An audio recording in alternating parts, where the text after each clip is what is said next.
The following pages are the account given me by Dr. Asherton of the thing in the hall.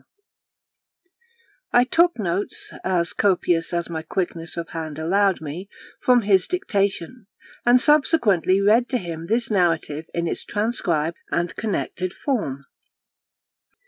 This was on the day before his death, which indeed probably occurred within an hour after I had left him, and, as readers of inquests and such atrocious literature may remember, I had to give evidence before the coroner's jury. Only a week before, Dr. Asherton had to give similar evidence, but as a medical expert, with regard to the death of his friend, Louis Fielder, which occurred in a manner identical with his own. As a specialist, he said he believed that his friend had committed suicide while of unsound mind, and the verdict was brought in accordingly. But in the inquest held over Dr. Asherton's body, though the verdict eventually returned was the same, there was more room for doubt. For I was bound to state that only shortly before his death I read what follows to him, that he corrected me with extreme precision on a few points of detail, that he seemed perfectly himself, and that at the end he used these words: "I am quite certain, as a brain specialist, that I am completely sane, and that these things happened not merely in my imagination, but in the external world. If I had to give evidence again about poor Louis, I should be compelled to take a different line. Please put that down at the end of your account, or at the beginning, if it arranges itself better so." There will be a few words I must add at the end of this story, and a few words of explanation must precede it. Briefly, they are these. Francis Asherton and Louis Fielder were up at Cambridge together, and there formed the friendship that lasted nearly till their death. In general attributes no two men could have been less alike, for while Dr. Asherton had become at the age of 35 the first and final authority on his subject, which was the functions and diseases of the brain, Louis Fielder at the same age was still on the threshold of achievement. Asherton, apparently without any brilliance at all, had by careful and incessant work arrived at the top of his profession, while Fielder, brilliant at school, brilliant at college, and brilliant ever afterwards, had never done anything.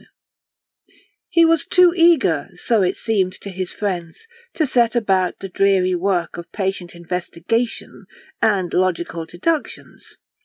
He was for ever guessing and prying and striking out luminous ideas, which he left burning, so to speak, to illumine the work of others.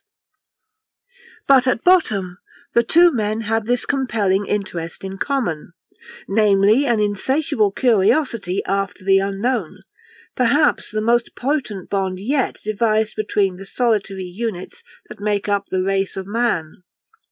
Both, till the end, were absolutely fearless, and Dr. Asherton would sit by the bedside of the man stricken with bubonic plague to note the gradual surge of the tide of disease to the reasoning faculty with the same absorption as Fielder would study X-rays 1 week, flying machines the next, and spiritualism the third. The rest of the story, I think, explains itself, or does not quite do so.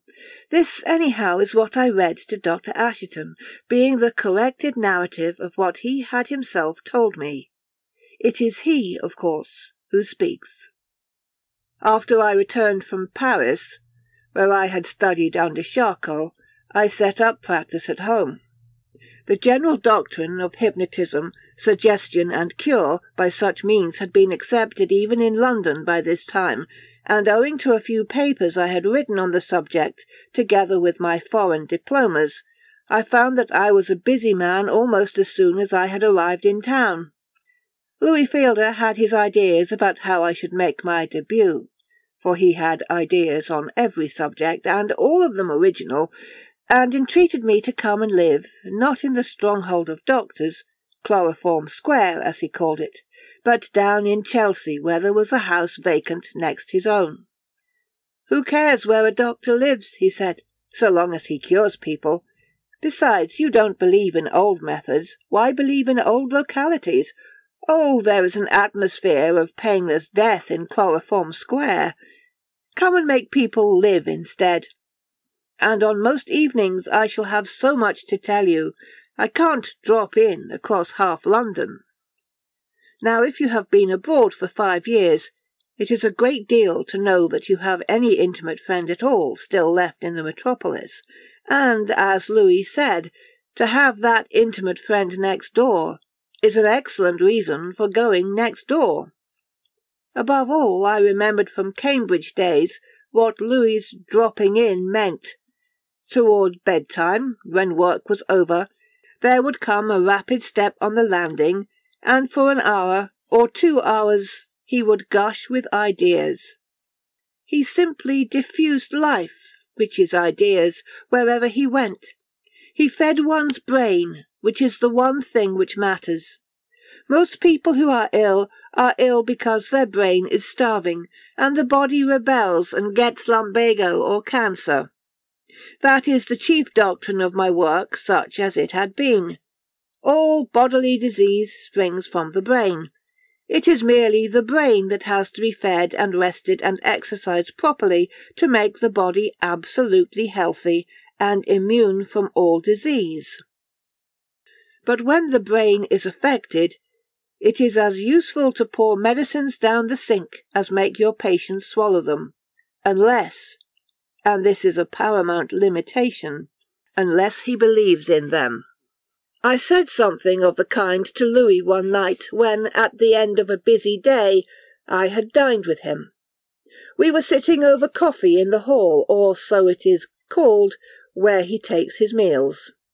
Outside, his house is just like mine, and 10,000 other small houses in London, but on entering, instead of finding a narrow passage with a door on one side leaning into the dining-room, which again communicates with a small back room called the study, he has had the sense to eliminate all unnecessary walls, and consequently the whole ground floor of his house is one room, with stairs leading up to the first floor.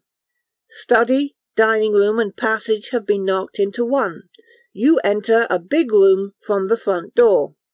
The only drawback is that the postman makes loud noises close to you as you dine, and just as I made these commonplace observations to him about the effect of the brain on the body and the senses, there came a loud rap, somewhere close to me. That was startling. "You ought to muffle your knocker," I said. "Anyhow, during the time of meals." Louis leaned back and laughed. "There isn't a knocker," he said. "You were startled a week ago and said the same thing, so I took the knocker off. The letters slide in now. But you heard a knock, didn't you?" "Didn't you?" said I. "Why, certainly, but it wasn't the postman. It was the thing. I don't know what it is. That makes it so interesting. Now, if there is one thing that the hypnotist, the believer in unexplained influences, detests and despises, it is the whole root notion of spiritualism. Drugs are not more opposed to his belief than the exploded, discredited idea of the influence of spirits on our lives. And both are discredited for the same reason. It is easy to understand how brain can act on brain, just as it is easy to understand how body can act on body, so that there is no more difficulty in the reception of the idea that the strong mind can direct the weak one than there is in the fact of a wrestler of greater strength overcoming one of less. But that spirits should rap at furniture and divert the course of events is as absurd as administering phosphorus to strengthen the brain. That was what I thought then. However, I felt sure it was the postman and instantly rose and went to the door. There were no letters in the box, and I opened the door. The postman was just ascending the steps. He gave the letters into my hand. Louis was sipping his coffee when I came back to the table. "Have you ever tried table-turning?" he asked. It's rather odd." "No, and I have not tried violet leaves as a cure for cancer," I said. "Oh, try everything," he said. "I know that is your plan, just as it is mine. All these years that you have been away, you have tried all sorts of things, first with no faith, then with just a little faith, and finally with mountain-moving faith. Why, you didn't believe in hypnotism at all when you went to Paris." He rang the bell as he spoke, and his servant came up and cleared the table. While this was being done, we strolled about the room, looking at prints, with applause for a Bartolozzi that Louis had bought in the new cut, and dead silence over a Perdita, which he had acquired at considerable cost. Then he sat down again at the table on which we had dined. It was round and mahogany heavy, with a central foot divided into claws. "Try its weight," he said. "See if you can push it about." So I held the edge of it in my hands, and found that I could just move it. But that was all. It required the exercise of a good deal of strength to stir it. "Now put your hands on the top of it," he said, "and see what you can do."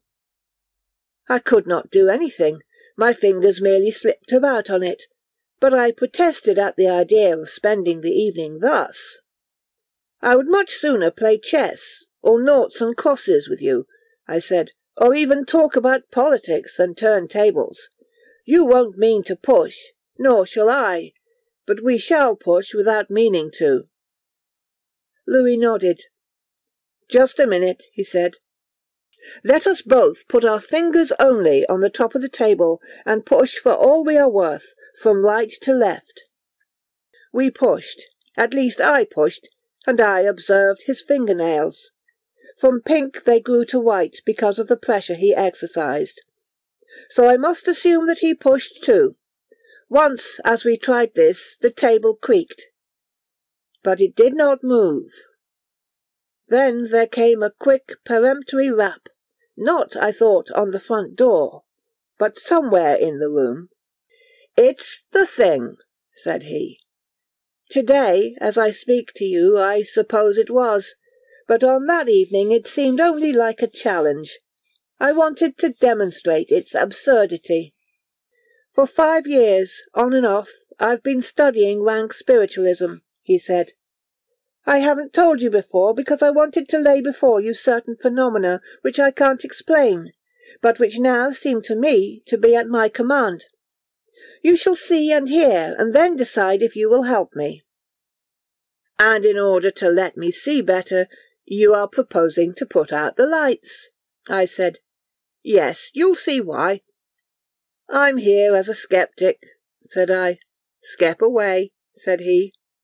Next moment the room was in darkness except for a very faint glow of firelight. The window curtains were thick, and no street illumination penetrated them, and the familiar, cheerful sounds of pedestrians and wheeled traffic came in muffled. I was at the side of the table towards the door. Louis was opposite me, for I could see his figure dimly silhouetted against the glow from the smouldering fire. "Put your hands on the table," he said, "quite lightly, and how shall I say it? Expect." Still protesting in spirit, I expected. I could hear his breathing rather quickened, and it seemed to me odd that anybody could find excitement in standing in the dark over a large mahogany table, expecting. Then, though my fingertips laid lightly on the table, there began to come a faint vibration, like nothing so much as the vibration through the handle of a kettle when water is beginning to boil inside it. This got gradually more pronounced and violent, till it was like the throbbing of a motor car. It seemed to give off a low, humming note. Then quite suddenly the table seemed to slip from under my fingers and began very slowly to revolve. "Keep your hands on it and move with it," said Louis, and as he spoke I saw his silhouette pass away from in front of the fire, moving as the table moved. For some moments there was silence, and we continued, rather absurdly, to circle round, keeping step, so to speak, with the table. Then Louis spoke again, and his voice was trembling with excitement. "Are you there?" he said. There was no reply, of course, and he asked it again. This time there came a rap like that which I had thought during dinner to be the postman. But whether it was that the room was dark, or that despite myself I felt rather excited too, it seemed to me now to be far louder than before. Also, it appeared to come neither from here nor there, but to be diffused through the room. Then the curious revolving of the table ceased, but the intense, violent throbbing continued. My eyes were fixed on it, though owing to the darkness I could see nothing, when quite suddenly a little speck of light moved across it, so that for an instant I saw my own hands. Then came another and another, like the spark of matches struck in the dark, or like fireflies crossing the dusk in southern gardens. Then came another knock of shattering loudness, and the throbbing of the table ceased, and the lights vanished. Such were the phenomena at the first séance at which I was present. But Fielder, it must be remembered, had been studying, expecting, he called it, for some years. To adopt spiritualistic language, which at that time I was very far from doing, he was the medium, I merely the observer, and all the phenomena I had seen that night were habitually produced or witnessed by him. I make this limitation since he told me that certain of them now appeared to be outside his own control altogether. The knockings would come when his mind, as far as he knew, was entirely occupied in other matters, and sometimes he had even been awakened out of sleep by them. The lights were also independent of his volition. Now my theory at the time was that all these things were purely subjective in him, and that what he expressed by saying that they were out of his control meant that they had become fixed and rooted in the unconscious self, of which we know so little, but which, more and more, we see to play so enormous a part in the life of a man. In fact, it is not too much to say that the vast majority of our deeds spring, apparently without volition, from this unconscious self. All hearing is the unconscious exercise of the aural nerve, all seeing of the optic, all walking, all ordinary movement seem to be done without the exercise of will on our part. Nay more, should we take to some new form of progression, skating, for instance, the beginner will learn with falls and difficulty the outside edge. But within a few hours of his having learned his balance on it, he will give no more thought to what he learned so short a time ago as an acrobatic feat than he gives to the placing of one foot before the other. But to the brain specialist all this was intensely interesting, and to the student of hypnotism, as I was, even more so, for, such was the conclusion I came to after this first séance, the fact that I saw and heard just what Louis saw and heard was an exhibition of thought transference which in all my experience in the Charcot schools I had never seen surpassed, if indeed rivalled. I knew that I was myself extremely sensitive to suggestion, and my part in it this evening I believed to be purely that of the receiver of suggestions, so vivid that I visualized and heard these phenomena which existed only in the brain of my friend. We talked over what had occurred upstairs. His view was that the thing was trying to communicate with us. According to him, it was the thing that moved the table and tapped and made us see streaks of light. Yes, but the thing, I interrupted. What do you mean? Is it a great-uncle? Oh, I have seen so many relatives appear at séances, and heard so many of their dreadful platitudes. Or what is it? A spirit? Whose spirit? Louis was sitting opposite to me, and on the little table before us there was an electric light. Looking at him, I saw the pupil of his eye suddenly dilate.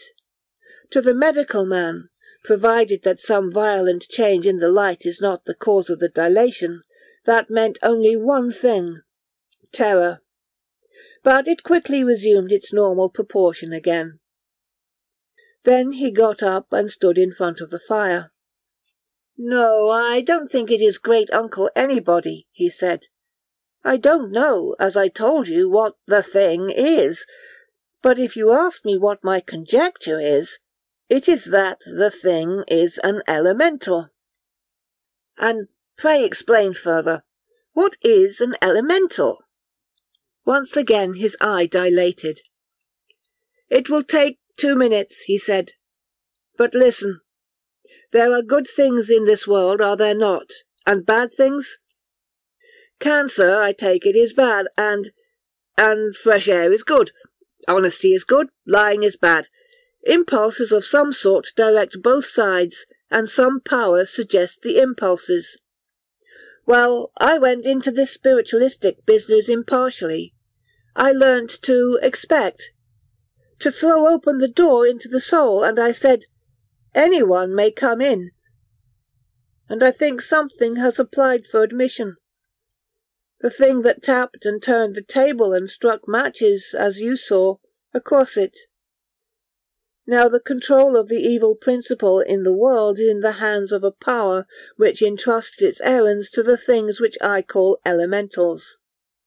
Oh, they have been seen. I doubt not that they will be seen again. I did not, and do not ask good spirits to come in. I don't want the church's one foundation played on a musical box. Nor do I want an elemental. I only threw open the door. I believe the thing has come into my house and is establishing communication with me. Oh, I want to go the whole hog. What is it? In the name of Satan, if necessary, what is it? I just want to know." What followed, I thought then, might easily be an invention of the imagination. But what I believed to have happened was this. A piano with music on it was standing at the far end of the room by the door, and a sudden draught entered the room, so strong that the leaves turned. Next the draught troubled a vase of daffodils, and the yellow heads nodded. Then it reached the candles that stood close to us, and they fluttered, burning blue and low. Then it reached me, and the draught was cold and stirred my hair. Then it eddied, so to speak, and went across to Louis, and his hair also moved, as I could see. Then it went downwards towards the fire, and flames suddenly started up in its path, blown upwards. The rug by the fireplace flapped also. "Funny, wasn't it?" he asked. "And has the elemental gone up the chimney?" said I. "Oh, no," said he. "The thing only passed us." Then suddenly he pointed at the wall just behind my chair, and his voice cracked as he spoke. "Look! What's that?" he said. "There on the wall." Considerably startled, I turned in the direction of his shaking finger. The wall was pale grey in tone, and sharp cut against it was a shadow that, as I looked, moved. It was like the shadow of some enormous slug, legless and fat, some 2 feet high by about 4 feet long. Only at one end of it was a head shaped like the head of a seal, with open mouth and panting tongue. Then, even as I looked, it faded, and from somewhere close at hand there sounded another of those shattering knocks. For a moment after there was silence between us, and horror was thick as snow in the air. But somehow neither Louis nor I were frightened for more than 1 moment. The whole thing was so absorbingly interesting. "That's what I mean by its being outside my control," he said. "I said I was ready for any visitor to come in, and by God, we've got a beauty." Now I was still, even in spite of the appearance of this shadow, quite convinced that I was only taking observations of a most curious case of disordered brain, accompanied by the most vivid and remarkable thought transference. I believed that I had not seen a slug-like shadow at all, but that Louis had visualized this dreadful creature so intensely that I saw what he saw. I found also that his spiritualistic trash books, which I thought a truer nomenclature than textbooks, mentioned this as a common form for elementals to take. He, on the other hand, was more firmly convinced than ever that we were dealing not with a subjective, but an objective phenomenon. For the next 6 months or so we sat constantly but made no further progress.